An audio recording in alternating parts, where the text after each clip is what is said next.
Hello, Hello. welcome to Tabletop Transformations, where we're going to talk about spirituality through role-playing games. That over there is Tanya Keenan. Hello. And that over there is Menachem Cohen. Hello. So Tanya is a mental health clinician focusing on youth work and working through a community mental health agency. She's also an avid gamer and been playing tabletop role-playing games for over 20 years. Also, she's the director of DoxaCon Seattle, a convention that explores intersection of Christianity and sci-fi and fantasy. And that over there is my buddy Menachem. He's a spiritual director and an interspiritual rabbi. He's a tabletop game designer who's played RPGs for over 42 years. Much of Menachem's work is in the design and use of role-playing games for spiritual growth, exploration, and healing. Cool. We're here to talk about, as we said, spirituality through role-playing games. Yeah. We also are part of the Cast Gamers, the community of applied, spiritual, and therapeutic tabletop gamers. You are here on our Twitch stream. If you are watching later on YouTube, welcome. Hello, good to see you. Not live, but right there. We have a bunch of shows that we do in addition to this one. We just want to let you know about a couple upcoming shows. We have our Friday night cast, which streams every Friday night, playing games with a group of us. This week, tomorrow night at about 8:45 Central Time, we will be playing Kids on Brooms. It was our two-part extended finale. Starting tomorrow night, where we are wizards and mages going to Yale, and we're going to find out how corrupt the professors and the secret societies really are.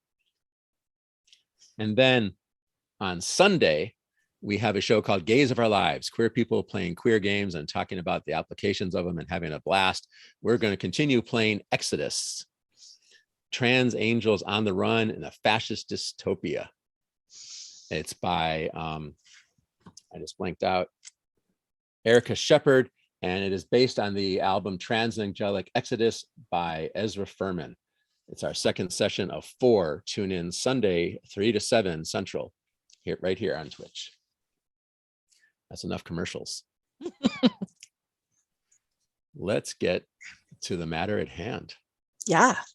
Talking about role-playing games and spirituality. Yes. Yeah. We've already introduced each other. So let's talk about what our terms are. I guess the first one that we should talk about is spirituality. What is spirituality to you? Spirituality, for me, has to do with the big questions like, who am I? Why am I here? What is my relationship with the divine, the universe, God, the Tao, the force, whatever we use to call that which is bigger and connects us? There's a quote by Howard Thurman, who was a spiritual director, a minister, and he worked with Martin Luther King Jr. and other folks during the civil rights era. And he said, don't ask what the world needs. Ask what makes you come alive and go do it. Because what the world needs is people who have come alive. And to me, that what makes you come alive question is like the core, the essence of the spiritual questions of spiritual life. How about you, Tanya? I think it's amazing that you use that quote because that's on my signature. That's my signature quote. My website. On at least a few of my emails. So I'm really on the same page, that spirituality is about what connects us to something larger than ourselves. And again, like the big questions, like you said, what is my purpose on this planet? We ask this question so often, so many of us do, and sometimes that question gets lost, and sometimes that question is just really at the forefront. And I am so I'm really interested in those kinds of questions also, and I think that is what spirituality is. It's kind of what makes us human, and I almost hesitate to say that, because I also know that animals have ritual, right? And they connect themselves to the world. So it may not be exclusively human, but that's probably a discussion for another time. We could talk a long time, I'm sure. And being on the same page, that's why since we met, we found the date, didn't we? Find the day that we met here online, and just kind of became buddies right away, real quick. Yeah, we did. It was on the November of 2020 that we met. That's right. Yep. That's right.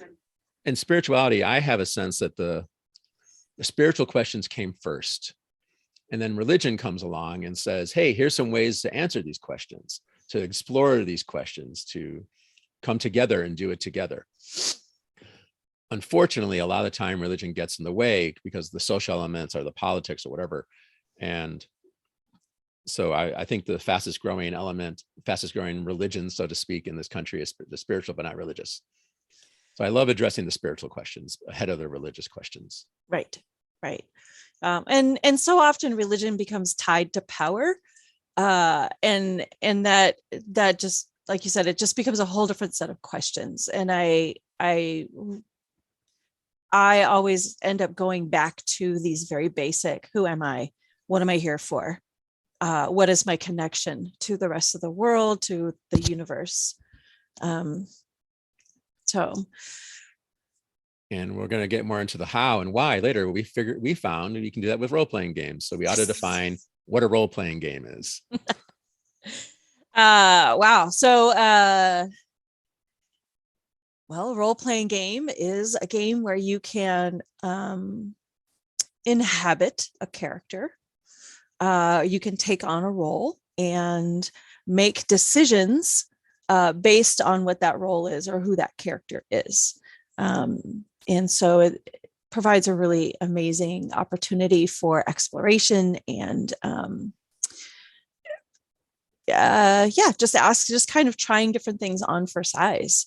What would it be like if I was male, or what would it be like if I was in this other country, or if there were dragons in the world? There's just There be dragon.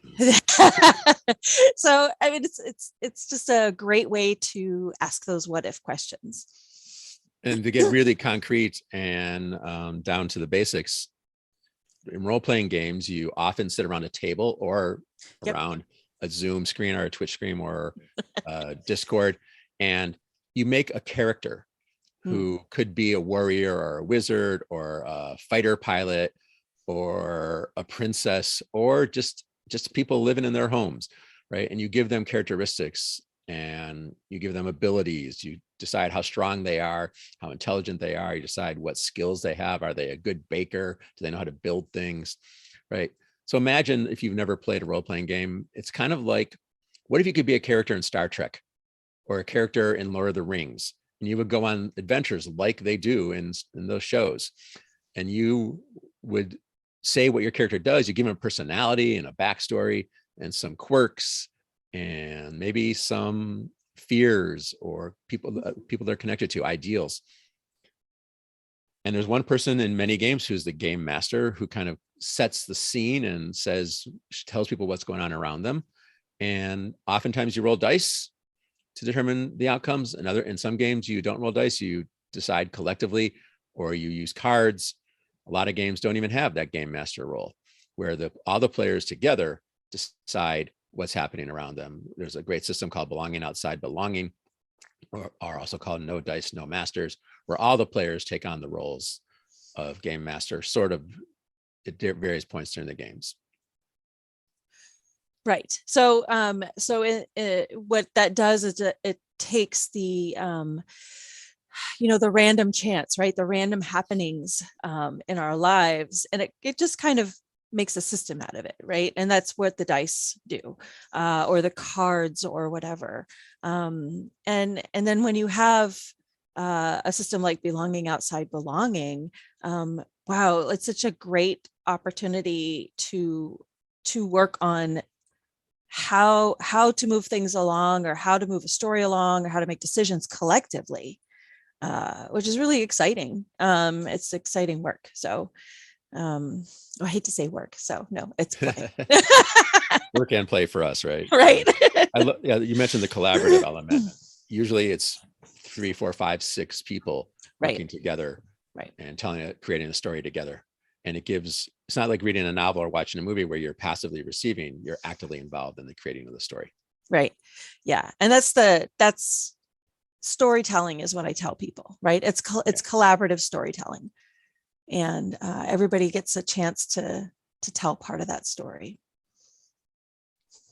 So we've both been playing role-playing games for decades. Yes. And we've had a lot of experiences that helped us understand and get to the place of this work.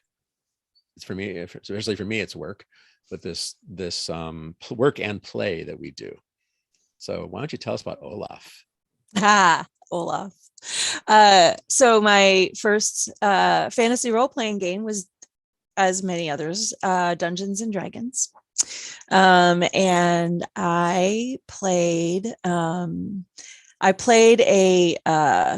fighter who was like 6'4", super burly. His name was Olaf, and Olaf did not know his place in the world. He was just like, I don't know, somebody's gonna pay me and I'm gonna swing a sword. And he was adorable and lots of fun and really kind of innocent and naive. But he had a really interesting experience where he stumbled across an ancient religion and like the temple of a goddess who hadn't been worshipped in 1,000 years. And he had a conversion experience. And it was completely unexpected. Like, this wasn't planned by me at all. And I talked to my DM later, and he said, I didn't plan it, but it absolutely works for the story that I'm trying to tell. And so it really came up organically, which really kind of surprised me. But so he had this amazing experience where he was told that he was her chosen one. He was her champion. And they defeated a big bad and all that stuff. And I wept, like, as a player. It was deeply, deeply moving for me. And Olaf also wept, and it changed his whole course. So it answered some very important questions for Olaf. Who am I and why am I here? So he became basically a paladin. He became a divine knight. I don't know, I ruminated on that experience for a really long time. So it deeply affected me. And as we were talking in the weeks prior to the show, you were telling me that you realized that you were examining your own spiritual questions. I was, yeah. And, this, all of this happened with Olaf just before. So I was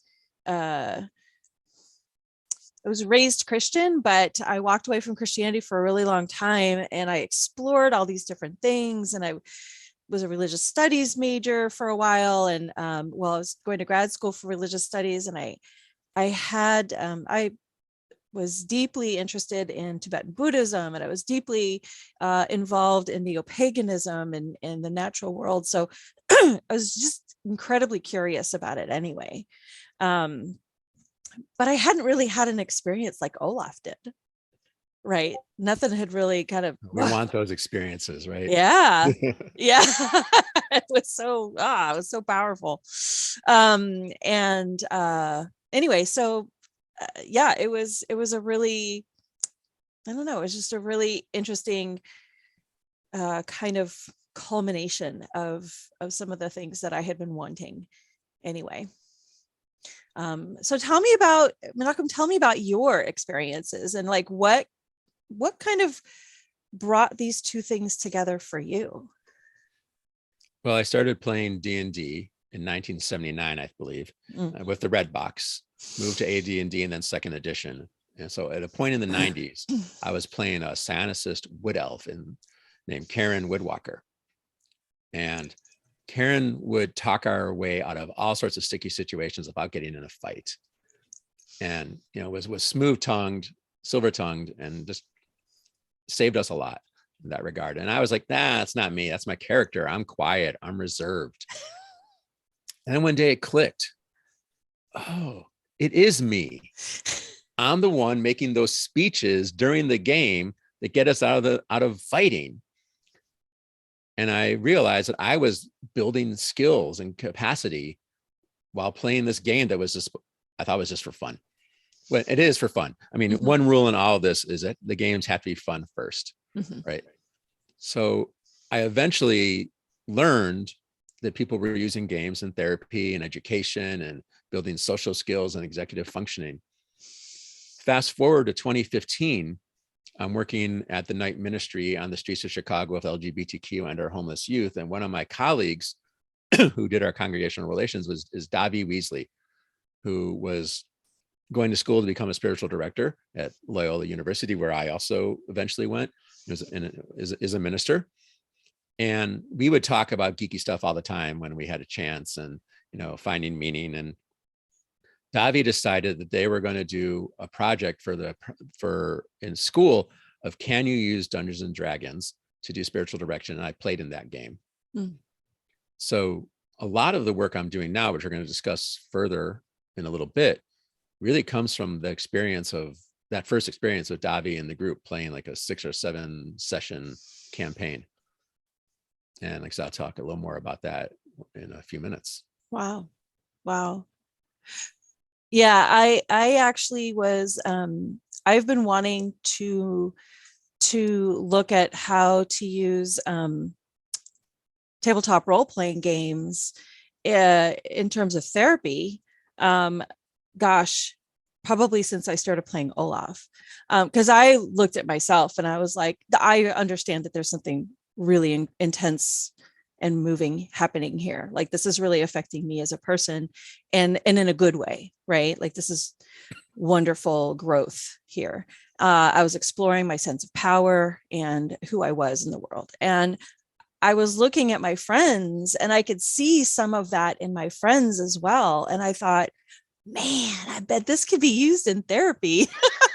And my intent when I initially was going to school for my PhD, my intent was to do my dissertation on this. And it was in the early aughts. So like, there was still a lot of satanic panic. There was still a lot of a lot of people there was no research really. So most of the stuff that I was finding at the time was very skeptical of D&D just as a game, not even to be used as therapy. So then I stumbled on Cast and I was glad you did. Yes, me too. I was like delighted. Here's my tribe. And I'm glad that the field is moving the way it is, and seeing the value in these. Yeah, part of why we're doing this show is because there's a lot of people doing the work in therapeutic uses and applications and education. There's not a lot of discussion of the use in spirituality. There's a small community that I've gathered, and I'm hoping to find more professional spiritual directors, therapists who want to talk about the spiritual uses, applications of role-playing games. There's a couple ways I've been using it professionally now. I have spiritual discovery Dungeons and Dragons groups where we play. Excuse me, I wish I could have hit the mute button quicker. Where we play Dungeons and Dragons for typically about 6 sessions every other week. And we put a lot of intention into the characters, and people get to put their questions and issues, if they want to, into the characters. And we use some of the rituals that I learned with Davi, and Davi created with this group. And then in between sessions is where the real work of exploration happens, because I don't want to do so much of the tell me about your mother work at the table with 5 people. I want to give people that, a little bit. we start with an opening ritual, we end with an opening ritual, and we have a couple of questions that we get, ask at the beginning and the end, allow people to do some processing. But in between, when as much as players want to, we have one-on-one sessions. I've also been invited by Pete Petrucia, creator of Dream Chaser, which I have here over my shoulder, to adapt Dream Chaser for use by therapists and spiritual directors for the one-on-one 1 hour session. And I'm definitely looking for people who want to learn how to use Dream Chaser in these applications. And we'll play the game together, and then we'll start theorizing and talking about, and hopefully start using the game with with the people who come to us for guidance and assistance. And I personally, the last 5 to 10 years, have done a really deep exploration of myself through games. I've explored my sense of gender, what it means to have a gender in this world, and determine what my gender is. I've played non-binary characters. I played super, male characters. I play characters who no one knows their gender, they're continually covered up. And it's really helped me explore how I feel my gender is in the world. I have a really controlled sort of way of moving through the world and presenting myself a lot of the time. So I like to play characters who use a lot of drugs, because to let go of control and to see what it's like to play, what it could be like to not always keep yourself in that kind of controlled way. And even when I'm not trying, I found I was doing it. Like I made a character, I finally played Mage, just starting in 2020. We're playing Mage 20th anniversary. And I made a character with an interesting backstory. And he was a late bloomer. He was supposed to be a wizard raised for centuries of spiritual eugenics, magical eugenics, to be like a pure cross of 4 different traditions. And at his ascension ceremony at 13, nothing happened. Well, his grandparents, who were his teachers, were taken. And he spent the next 30 years trying to manifest before he woke up. And I thought, that's just a good story. But then I realized, well, I didn't really come to this work with games and spirituality till, almost 50. So I think I was processing a little bit of what it means to come to like my life's work, feeling like it's late in the game, even though there's no such thing as late to come to your life's work. Right. But so without even trying, I was exploring questions I had. Well, exactly. And, I've had some similar experiences with, like I said, my very first D&D character was male. And so really just exploring being a different gender. And I've since had my friends laugh at me because I typically, when I play women, I've played monstrous women, something about them. I've played a character who was transgender, and I have friends who are also transgender, and so I talked to them about this character, and I was like, I want to respect what's going on here. Like I want to do this respectfully and with compassion, and can you please like check this with me? And they were like, yeah, backstory checks out, like I think that you can do this, and they were super supportive and loving. That really helped me in my work, I work with a lot of trans youth, work with a lot of LGBTQ youth, and so it really helped me, I don't know, just relate or be compassionate towards the struggles that they feel, because I was inhabiting this role, and it was incredibly moving. And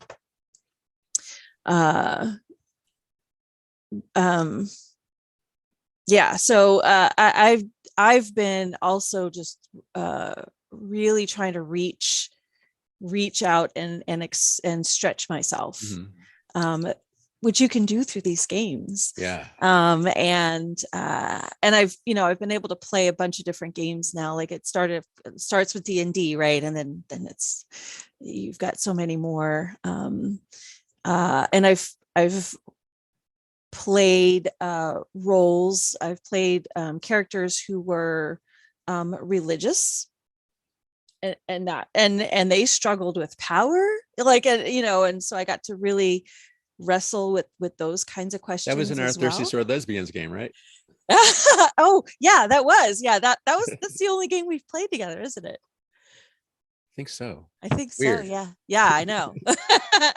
um yeah, so there was that character in Thirsty Sword Lesbians, and then there was another character that I played in a Burning Wheel game, who was a princess, but she had an experience where she killed somebody by accident in a bar fight.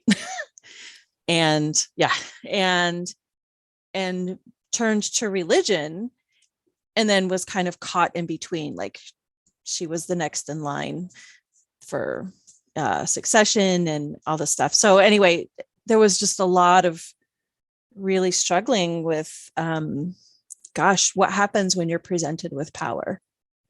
Yeah. And it was very enlightening for me. You brought up playing characters who are not you, like yourself. Yeah. And sometimes people get a little contentious about this topic. But James Mendez Hodes writes about this a lot. And Avery Alder in Dream Askew has some really good writing about role playing in general, but talks about, go ahead, play characters that are not you. Try and avoid the stereotypes, try and do it conscientiously, and you're going to make mistakes.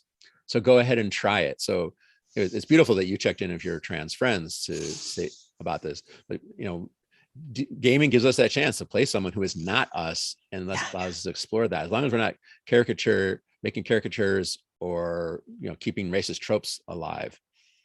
So right. I really highly recommend reading this book.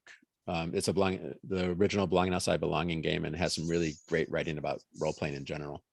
That's amazing. I haven't read it yet, so and I also want to acknowledge that just fantasy in general has been denigrated. We'll say denigrated for so long in especially in psychological fields, right? Like in psychology, fantasy is seen as delusion, right? It's not a positive experience. But Carl Jung was really actually into the imaginal, and so Henri Corbin in his essay Mundus Imaginalis, I think,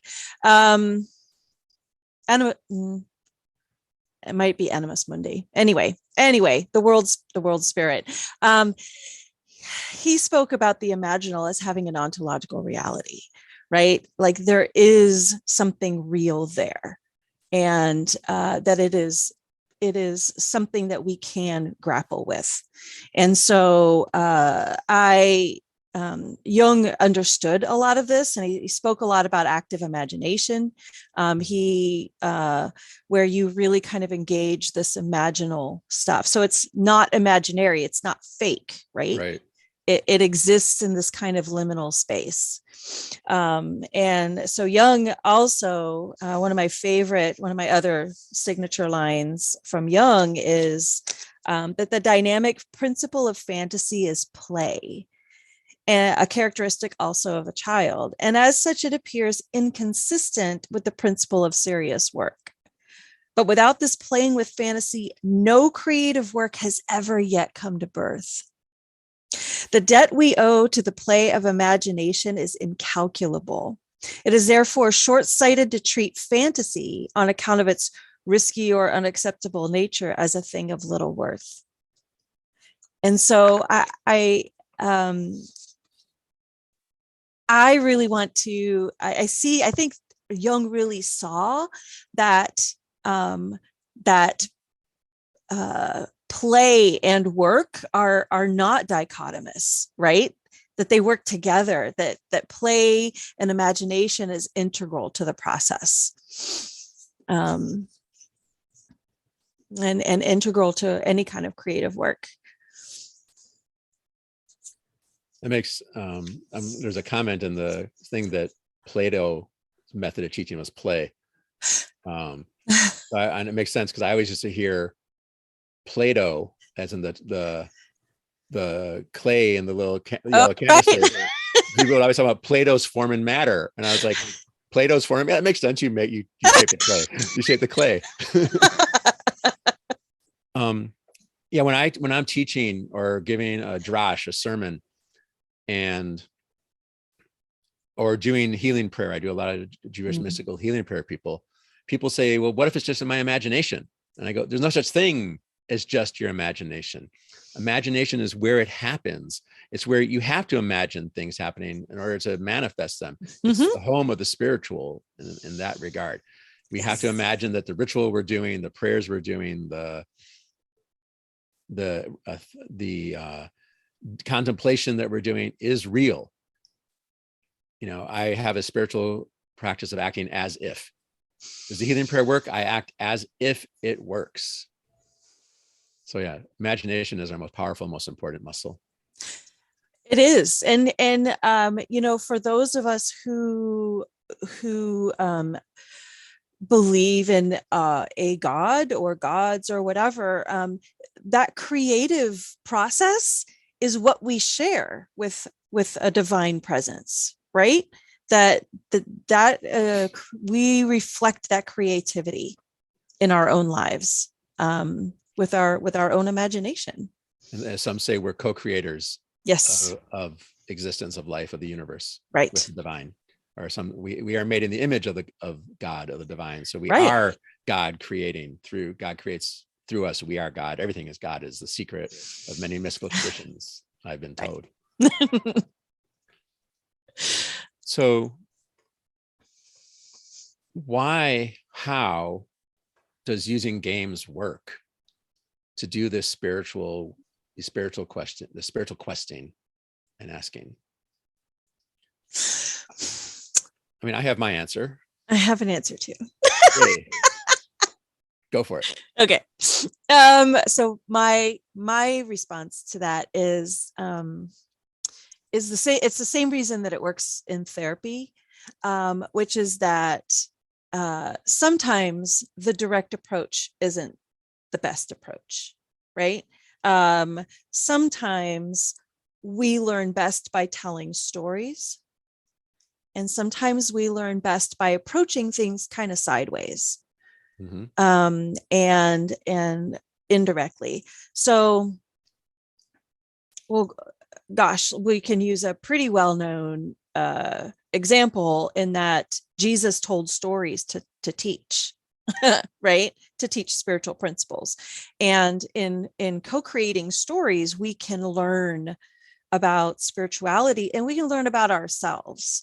I've found when I have played role-playing games with clients that I don't even have to have an agenda, really, that the agenda is to play the game. And that happens. And it happens organically. And that's the magical part of it, is that it just comes out of the experience. Right. And with a little bit of intention, or kavanah, we say in Hebrew, a little bit of structure we can kind of invisibly bring to it, or visibly, we can really do some deep work. Right. I have a biblical story about how it works. And I promise I'm not preaching at you all. I'm just telling the story because it helps. So this is in 2 Samuel chapters 11 and 12, for those of you who keep track of such things. And it's the story of David and Bathsheba. King David is on his roof looking over the kingdom, and he sees Bathsheba a roof or two away bathing, and David decides he wants her. So long story short, he has her husband Uriah sent to the front lines of the current battles with instructions that everybody else pull back and leave him alone, so he's killed. And that happens. And after David has Bathsheba brought to the castle, and after a period of mourning, they get married. It falls upon Nathan the prophet to go call David what a schmuck he was. But he doesn't walk in and say, David, you did this horrible thing. He says, Your Majesty, may I tell you a story? David is the supposed writer of the Psalms, right? He loves stories. So he says, sure. So Nathan begins. There was a rich man and a poor man. The rich man had lots of flocks, was the way you measured wealth, right? He had goats and sheep. The poor man had one goat. He loved that goat, treated it like family, and lived in the house with him. And one day the rich man has a wayfarer, a traveler come. And the tradition was to feed the travelers. So the rich man has the poor man's goat slaughtered and fed to the traveler. David gets irate at this point. He goes, that man should be punished. Nathan, I always imagine, trying not to smile, says, Ata ha'ish, you are the man. And David realizes this terrible thing he's done. Now, of course, he can't bring Uriah back from the dead. It only happens once or twice in the stories. But he doesn't, and he does what the best he can to make restitution and make things right. But it's because he was told a story that his ego and his defenses didn't go up, didn't get in the way. He had this fictional distance between reality and the story that allowed him to see some truth. Yeah. And that's why this works. When we play a character, we use what we call in game studies alibi. Mm-hmm. It's not me, it's my character doing these things, and allows us to address things that we may not want to talk about or even know we want to talk about, right? So we can have this distance. It's not me. That's just some fictional character. And if you play a game like Troika, where character generation is totally random, it's even more alibi. Like, that's not me. That's just some random rhinoceros guy I rolled up by rolling the dice. Right. But as it happened when I was playing Karen Woodwalker in the 90s, there came a moment where I clicked and I went, oh, it is me. And that's a concept on releasing that alibi. And it was amazing when I read this article by Sarah Lynn Bowman and Kjell Hedgard Hugas called Magic is Real, How Role-Playing Can Transform Our Identities, Our Communities, and Our Lives, where when they mentioned this idea of releasing alibis, how they talk about it, letting go of alibi, was when the work begins, right? You're saying it's not me, it's not me, it's not me. And then you realize, oh, there is something going on here that is me. And so this release of alibi is really a focal point of the work, and where we get to do some examination. Also, we use a term called bleed. Right. Where bleed is when something transfers from the player to the character, or character to the player. Right. It could be that a couple are playing a game together as a group, and one member of the couple starts a romantic relationship with their character of another player's character, a third player's character, and the other partner gets jealous, right? And so that's bleed out. That's the kind of bleed we don't necessarily want. So you can use bleed to play to bleed intentionally, to let things from your life into your character and things from your character come back to you, like you did with Olaf. You didn't necessarily know you were doing it, but it turned out being that way.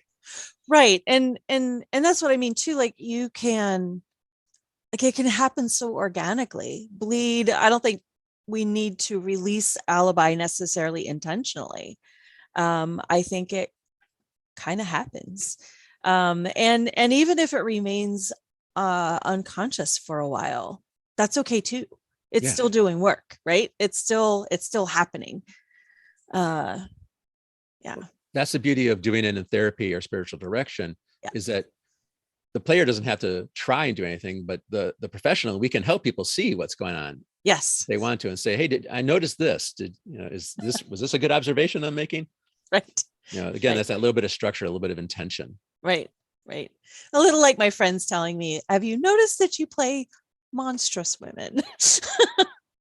I know a number of trans people who played their gender that the gender that they always were. Right. So I know a couple of trans men who played male characters, even though they were assigned female at birth. They played male characters all the time. And one day they're like, why am I doing this? Oh, this is why I'm doing it. Right. My hope would be that instead of taking decades, maybe by doing it in session with a professional, you could do it in weeks or years, maybe, instead of decades. Yeah. Yeah. Um,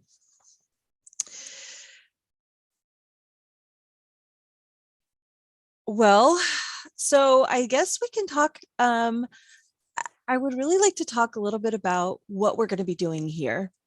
Yeah. This is session 0, and so what's the structure of what is there going to be a structure to what we're doing?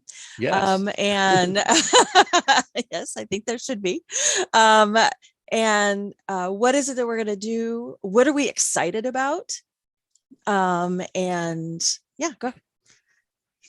Well, the structure going forward, most sessions, is we are going to pick a game, and a game with certain themes. And then we're going to play condensed versions of the game, maybe 30 to 40 minutes, or maybe we'll play it over an hour with talking in between. But we're going to play the game and then discuss the themes that come up in that game and how we can apply and use this game in spiritual questing. And I really like that. I like that we are again, because so much of it just comes up organically for me, that while we play the game live, that things can just kind of come up. And that's, that's risky, and it's also exciting. In the Powered by the Apocalypse world, they use the phrase "play to find out." Yeah. So we're going to play to find out. Yeah, we are. Some of the games we're looking at possibly playing is Thirsty Sword Lesbians, Mm-hmm. Green Dawn Mall, Dream Askew, Edragor. And in some of these games, we actually know the creators, and hopefully we'll get them to join us to play and discuss the games with us. Yeah, I'd really like that. And also I want to invite our audience to, if you have a game that you think would be really cool to play, by all means suggest. I would love to hear what you would like us to try playing. We just got a suggestion right away. Iron and Lies. Oh, nice. I'll have to look into it. Thank you. Asking you shall receive. That's right. So we haven't checked out Iron and Lies, and I think we should. So I also really want to look into Humblewood. I haven't played it, and I've had it for so long, but it's a gorgeous game, and I really want to play it. I was going to tease you. Might even play some 5e. Right. So some of the ones that I really want to explore too. I can't wait for Coyote and Crow to come out. And I really want to play that. I'd love to have the creators of Ryutama. Oh my. I know. I really want to play Ryutama. It is such a great game. It's so fun. And it's beautiful. Like, I really have enjoyed Honobono games, the heartwarming style of role-playing games, where it's very community building and relationship building, as opposed to conflict resolution, or through, that's how the conflicts are resolved. I love Mouse Guard and would love to try that, a little scenario through Mouse Guard. A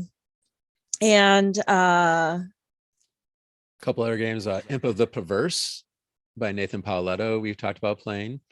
There's a game called 12 Inner Demons, which might be worth taking a look at, where you're actually kind of fighting your manifested inner demons. Right. We talked about even playing iToaster by Tony Vicinda, which could talk about mechanization and AI potentially, and technology and spirituality, because you play household appliances. That's awesome. Yeah. Not all the games, Hallie. We don't have time for all of them. We're doing a monthly show. We're gonna play one game each time. So.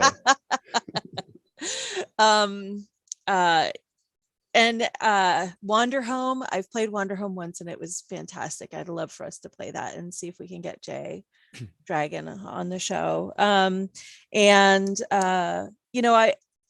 Golden Sky Stories also is super fun and funny. So do we have a list of games that we've just always wanted to play and haven't had a chance to? I think so. And that's okay. I think Yeah. this is a This great. is one excuse to play some of these games. Exactly. We're also going to have things that we talk about, like world building and character creation, and how you create characters to help you address your questions, or how you use randomness to help Right. you, random characters to address your questions. We're going to take a look at hope punk. Social justice will probably come up because of knowing who the two of us are. Right. Let's bring in more about the academic concepts like alibi and bleed and other such things. Yeah. And Maybe we'll have a book of the month. Right. And we'll talk about, we'll talk about wounding too, and how to deal with, you know, I can't open Twitter without reading about spiritual wounding and spiritual trauma. And I want to address that.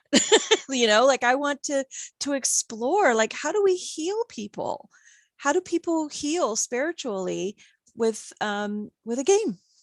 And I think it can happen. That's what we're here for. A Yep. lot of it. And there's even so many things that I didn't say more about working with Davi. We didn't talk about the magic circle, the much maligned and much discussed magic circle. We're going to get to those kind of things. Right. So we're going to talk about the theory and the practice as we play the games. Right. I want to reiterate, if anyone has any questions, or if any questions have come up that I've missed in the chat, yeah, we can actually take some questions if people want to interrogate us. And Hallie, we haven't talked about having guest players because we have 30 to 40 minutes, and the more people you add, the longer it takes to play the game. But we will definitely have a guest game masters or co-players with creators. If we can't, and sometimes creators, we won't know them, or they won't be available at the time we want. So maybe we'd have a guest player who really knows the game or something like that.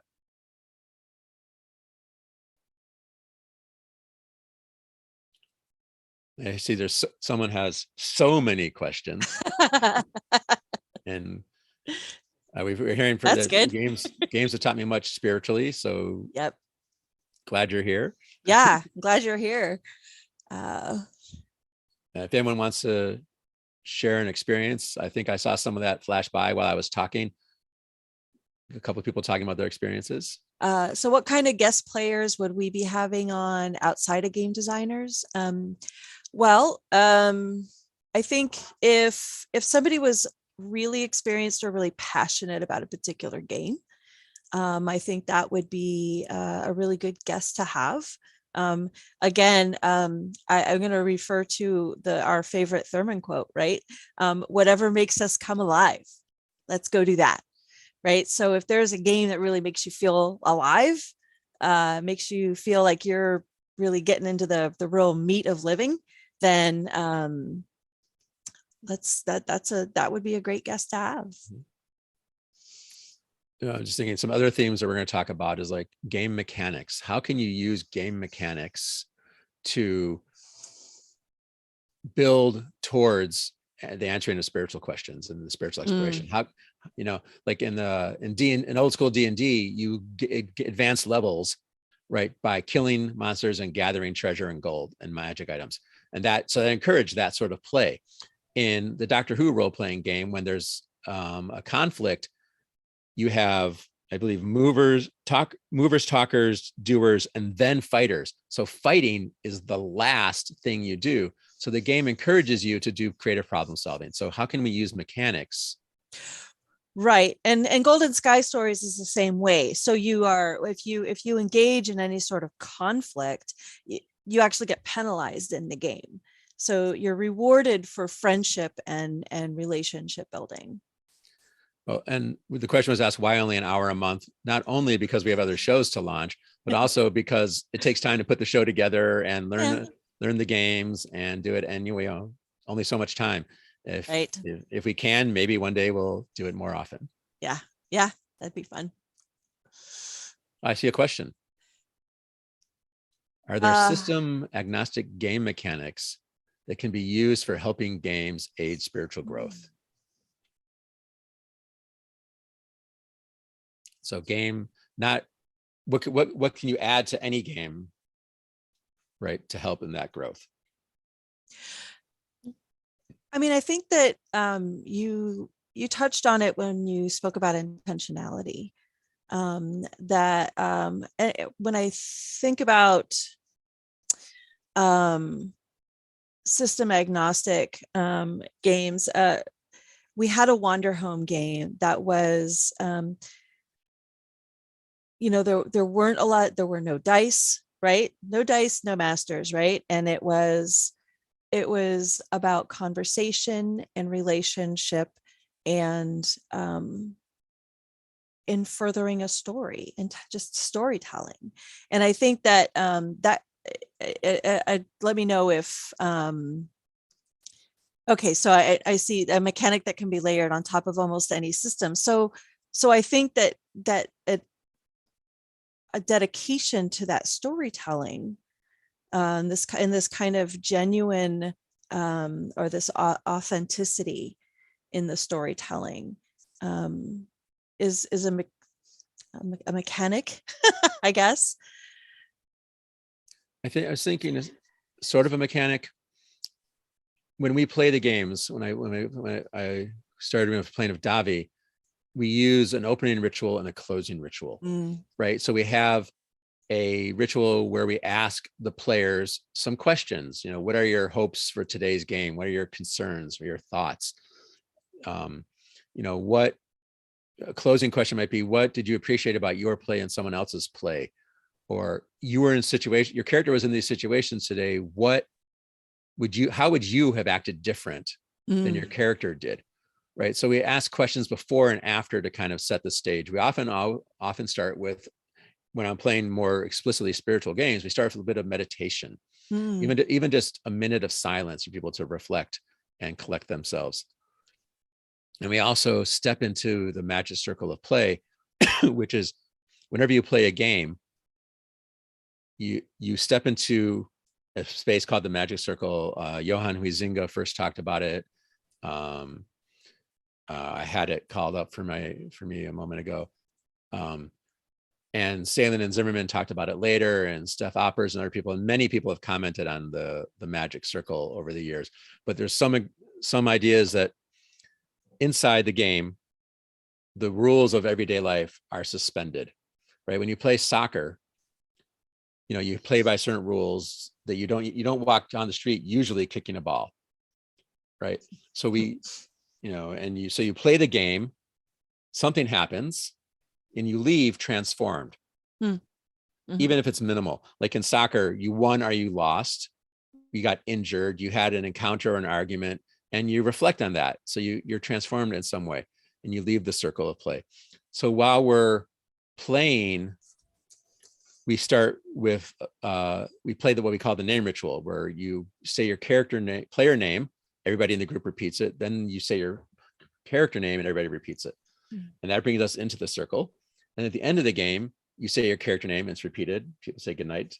And then you say your player name. So you step into the game and out of the game. So that's a ritual. It's sort of a mechanic. I need to think more about that. I could feel some answers in the back of my head there, flatmate. So yeah, good question. And it reminds me too that in when I have played some Powered by the Apocalypse games, that the experience is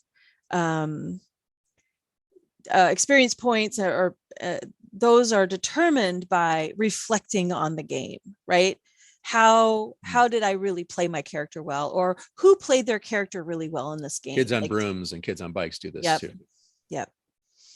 So I see flatmate, you've talked about lines and veils and other safety mechanics.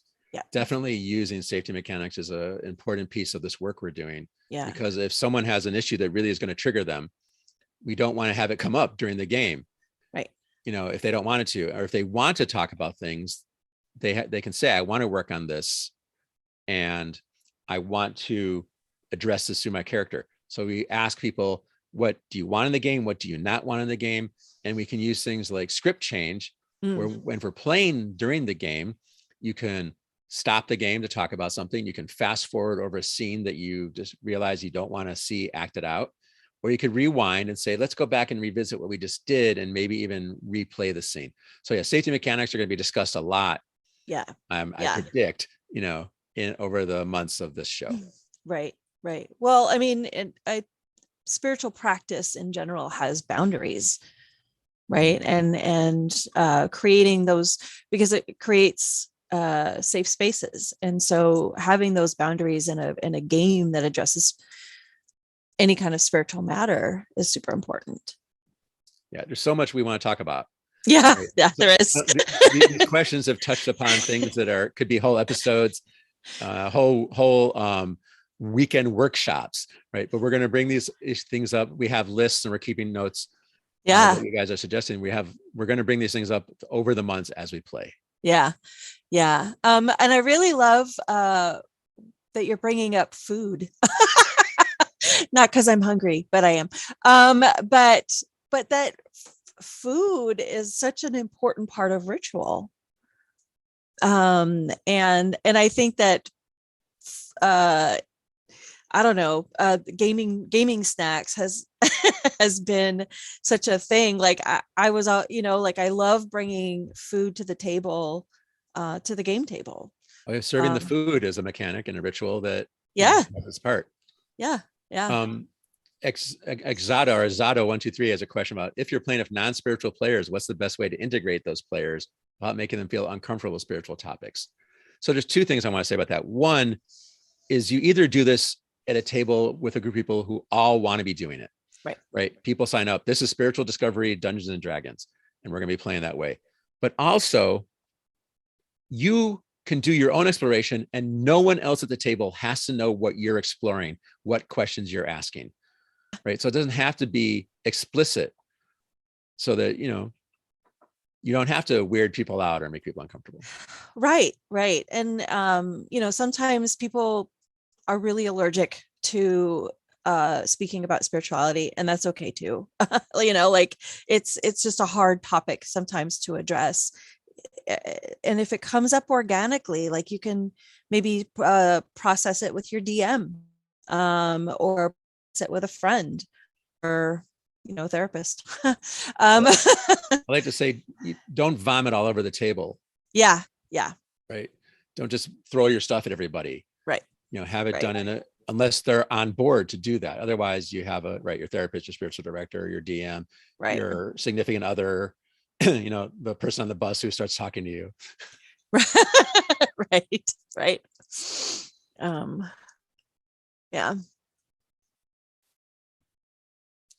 Back to that Thirsty Sword Lesbians game there. the Oh, spiritual singer character. Yeah. Right. Yeah. So we weren't playing an overtly spiritual game that time, Nope. but people were doing their own exploration.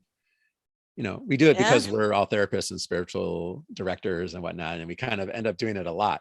But y'all just, and me in that game, just made characters that I was exploring masculinity in that game. Right. So, yeah. Yeah. And there was a problematic religion in that game too. There was. There was. Well, like, and there was the issue of like, how do we respond to something like that? How do we come back from something like that, from wounding, and yeah. Anyway, it was an amazing game. I'm trying to understand Zado 123. Oops, all spiritual players. That game that we were playing, we just kind of all ended up. A lot of us ended up with those kind of questions. Yeah, I think that's. Yeah. I think we all do the spiritual thing. We're all asking spiritual questions, even if we don't label them as spiritual. I think we do, but that could be our bias. All berries. Strawberries, blueberries. Well, if there's no more questions. Yeah. Do we have any more questions or suggestions? I want to throw our contact information back in. Like I said, I'm looking for people who are particularly interested in learning how to use Dream Chaser. If you're a therapist or a spiritual director, thank you. But please reach out and let me know, because I want more people using the games this way. Yes. Yeah, same. So yeah, if you have any questions or suggestions, let us know. And tune in next month. We're excited. That'll be the fourth Thursday Yeah, at 8:30 Central. correct. And you can reach Cast Gamers in general at castgamers@gmail.com. That's 2 T's. Yep. Thank you, ePower. Oh, by the way, if you did not tune in live, if you missed part of the show, tomorrow the show will be uploaded to YouTube at Cast Gamers on YouTube, and you can watch the show there. It will live in perpetuity. So tune in tomorrow night for Friday Night Cast, where we play Kids on Brooms. Tune in Sunday for session 2 of Exodus, Trans Angels on the Run in a Fascist Dystopia, 3 to 7 p.m. here on Cast Gamers. Zato, we're building this community of spiritual gamers. So if you're a spiritual gamer, reach out, let us know. Yeah. We want to build this community. We very much want to build a community of collaboration and community people talking about this and doing it. Yep.